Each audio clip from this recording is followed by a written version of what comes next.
મિત્રો, જીવ પ્રાણી માત્રને અતિશય બંધનકારીમાં બંધનકારી દેહાભિમાન છે. એ કેવું છે તો જે મોટું ફળિયું હોય ને તેમાં વચ્ચે મોટો ઊંડો ખાડો હોય ને તે વળી તણખલાએ કરીને ઢંકાયેલો હોય, તેમાં જે કોઈ સર્વે આવી ને પડે.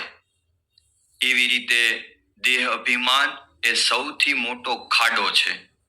તે પંચ વિષય રૂપ તરણે કરી અને ઢંકાયેલો છે. તેને વિશે લોભ, કામ, રસાસ્વાદ, સ્નેહ, માન આદિક સર્વે દોષો આવી ને પડે છે.